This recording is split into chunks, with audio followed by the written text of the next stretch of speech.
My name is Ev Schmidt, and on behalf of Axiom Conferences and Robin and Cody Johnson, I would like to welcome you all here this evening to the Seattle Dialogue, a quest beyond the limits of the ordinary. Dr. Rupert Sheldrake is one of the world's most innovative biologists and is best known for his theory of morphic fields and morphic resonance, which leads to a vision of a living, developing universe with its own inherent memory. This morphogenetic field proves that the sages were right. We are all connected as one. His books, The Sense of Being Stared At and Dogs That Know When Their Owners Are Coming Home, detail his findings. In 2005, he was awarded the Parrott Warwick Research Scholarship by Trinity College at Cambridge University. Dr. Bruce Lipton is an internationally recognized authority on bridging science and spirit. He is the author of best-selling The Biology of Belief and teaches that when you realize that you are creating a specific field of energy around you according to the different thoughts and emotions you're experiencing, you are on the road to taking control of the things you find in your life. Ladies and gentlemen, I would like you to put your hands together and help me welcome Dr. Bruce Lipton and Dr. Rupert Sheldrake.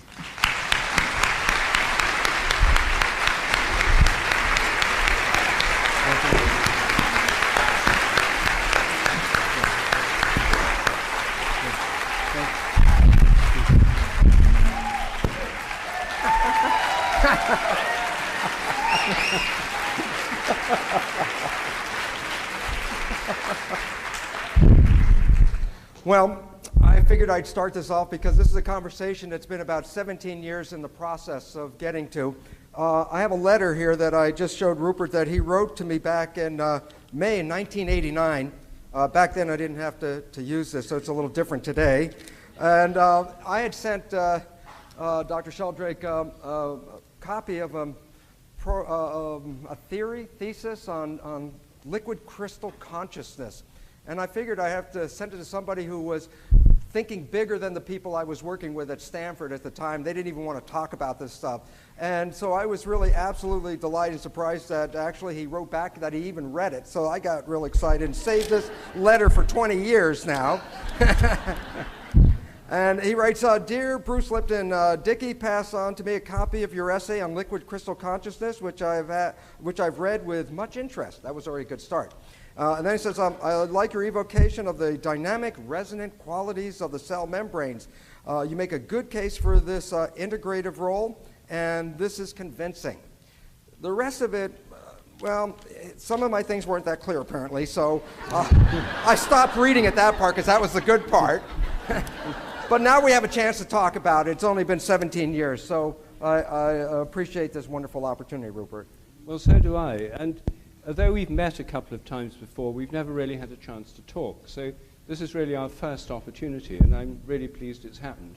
And in case you're wondering whether we've spent the afternoon going through the real conversation before we meet here, the answer is no. I flew in just a little while ago on a float plane from Canada. And so actually this is the conversation. So I was, when I got your letter and when I read your stuff, Bruce, I was very excited, in fact, because there are not many biologists who think outside the box. And it was a small number then, and I would say it's an even smaller number now. Absolutely, but the company is wonderful, so I appreciate that very much. Yes. Well, the way I saw it really was that having read some of your more recent things and looking at and seen one or two of your presentations, both of us started from biochemistry and molecular biology. When I was working in developmental biology, I got very interested in the idea of organizing fields, morphogenetic fields, which organize living systems, as it were, from the top down. You've made a really detailed and thorough study of the molecular mechanisms and the nature of membranes, quantum tunneling processes, and so on. So your approach seems to me more from the bottom up, at least when you're dealing with cells. Of course, once you're dealing with belief, you're dealing with very high level. Past the membrane quite a bit. Yes, Point, yeah. It seems to have leaped far beyond the membrane, yes. But your stuff on membranes I find extremely congenial because I was always convinced. I had a rather eccentric professor at Cambridge who, in the tutorial system there, which when I was at Clare College, I had one-on-one tutorials with this guy. Brilliant scientist, Professor Neville Wilmer, he was called.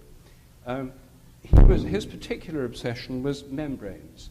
And so week after week, I got these theories of membranes from Professor Wilmer. I later discovered that nobody else really appreciated quite what he was saying. But it was interesting, just so that people will know this, because I was at the time working on it, that most people in my field were looking at membranes like saran wrap that held the cytoplasm together and basically didn't do very much more than that. So this was a completely off base in a sense of conventional thinking. Yes. Well, I was sort of raised by an unconventional thinker without knowing it. And so his thing was, he worked with a small unicellular organism called Naegleria. And Naegleria lives on bacteria, and it goes around like an amoeba, engulfing things. But if you change the ionic balance, raise the proportion of potassium ions in its environment, it completely changes. Its shape changes, it grows a flagellum, and it becomes a flagellated organism and swims around with a flagellum. And then if you change it back, it changes back again. And he showed me very convincingly, this is the same genes, it's got the same nucleus, it's got the same genetic instructions, and yet its membrane can be organized in two totally different ways. He then went on to show that most cells in our own bodies fall into these two main categories. One lot are more like amoebas, the other lot are more like ciliated cells with flagella. The two most extreme examples being egg and sperm cells. But even in our mucous membranes, we've got the ones that secrete the mucus and the ciliated cells that carry it along. So different cell types with the same DNA have totally different patterns of membrane organization. It's the membrane organization that's the key. So I would lap this stuff up. I was completely convinced by Wilmer. And then I discovered no one had heard of his theories, or not many people. And so when I found your paper, I thought, at last, here's somebody else who's got this rather holistic view of membranes. It's not all just DNA and proteins. Well, for me, it was a real exciting part of my life because, as Rupert talked about, I came from the conventional world. I was teaching in a medical school, conventional story about how DNA controls life, the central dogma, the belief of our being genetic automatons. And what got me really into this was that I was working on cloning stem cells. And it's interesting because today we talk about stem cells, some hot new thing that just came out. And my first stem cell cultures were in 1967. And I was cloning these stem cells. And what that meant was I'd start with a single cell and then let it isolate it and then let it divide. And it would create a colony of several thousand cells, all genetically identical. And so what I found was something very, very similar, is that if I took these cells and put in Petri dish A with conditions A, they form muscle. But if I took the same genetic cells and put them in another Petri dish with a different environment, they started to form bone, or even a third dish with a different environment, they started to form fat cells. And here I am in the middle of this whole world based on genetics as a controlling factor of life, and I realized, well, these are all genetically identical. The only thing that changed was the environment, and the environment controlled the cells, and that led me on a track to identify how could the environment influence what we thought was genetic control. And that led me to the understanding of the membrane as this interface. And it was fun because what I was really finding is that the membrane was an intelligent mechanism. It would read what was going on in the world around it and then send information into the cell to adjust the biology to meet the demands of the world. And so why that became important is I started recognizing, well, the information that controls the cells is not in the cell. The information that controls the cells is from the outside. And then morphogenic fields came into my reading, and this was classic because of the pioneering effort to, he got out of the box big time when he wrote this book, because I realized most of my colleagues weren't going to even talk about it either, but I found there was a kindred spirit out there of seeing answers beyond what we were looking for.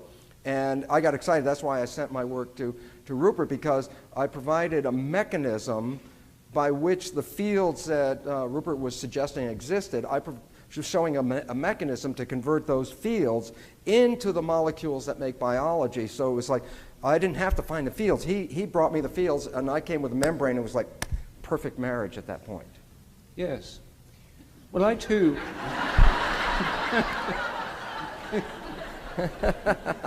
It's not yet consummated, but...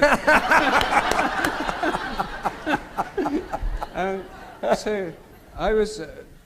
actually, I didn't realize that you'd started on stem cells, because when I was doing my PhD at Cambridge, I was working on tissue cultures, plant tissue cultures.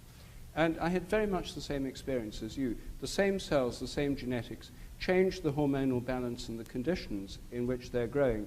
And so one lot would form callus cells, just growing like wound tissue. Another lot would start forming little xylem cells, the wood cells, the ones that conduct water in plants.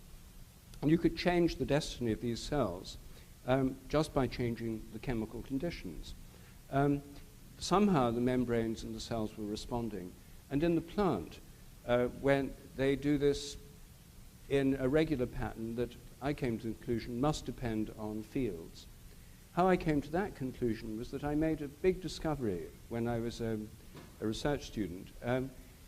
I discovered that the main plant auxin, the main plant hormone called auxin, indole acetic acid, is actually made by dying cells. As they die, the proteins break down. As the proteins break down, the tryptophan gets broken down, one of the amino acids. As that's broken down, it gives indole acetic acid. Any dying cells produce auxin. Your dying cells, my dying cells, any dying cell, I tried dying rat liver, dying yeast, dying bacteria, dying plant cells. They all produce this plant hormone. And plants are full of dying cells. Every wood cell in a plant is dead. It thickens up its cell wall, and then the cell commits suicide. It dissolves itself to produce little tubes that conduct water throughout plants. That's what wood is. It's made of these little tubes. And these cells that were dying, making the wood cells, seemed to be where the main hormone auxin was being produced. And this solved all sorts of problems in botany. It was, for me, a tremendously exciting discovery. At that time, I shared the beliefs of many of my colleagues that just understanding chemicals and where they're produced and where they move would help us understand development, because they'd switch on and off genes. I then realized, after a bit of reflection, this explained too much. All plants produce auxin. All plant tissues have these dying cells. And yet, if you take, say, a hollyhock plant, the leaves and the flowers, the petals, have completely different structures, and yet they have the same veins and the same chemicals. So the chemicals alone couldn't explain it. All plants have the same chemicals, yet they all have different shapes, and what's more, different parts of the plant have different shapes. That's what got me interested in morphogenetic fields, a concept I didn't invent myself. It was already there in the developmental biology literature since the 1920s. And interestingly, the very first description of it by Alexander Gervich in the 1920s was in relation to mushrooms. And Gervich was fascinated by the way that in mushrooms, fungal hyphae grow as single threads through the soil or through rotting wood. And then these separate threads, all growing independently, when the right moment comes, grow together, and then they form the fruiting bodies like a mushroom. How on earth did these separate threads know what to do? They're all the same to start with, but some form the cap, some form the gills, some form the stem, some form the membrane at the top, the skin. How on earth did these cells know what to do so it was harmoniously coordinated with the rest? And he came up with the idea. I'd like to welcome you all here this evening to the Seattle Dialogue, a quest beyond the limits of the ordinary. Dr. Rupert Sheldrake is one of the world's most innovative biologists and is best known for his theory of morphic fields and morphic resonance, which leads to a vision of a living, developing universe with its own inherent memory. This morphogenetic field proves that the sages were right. We are all connected as one.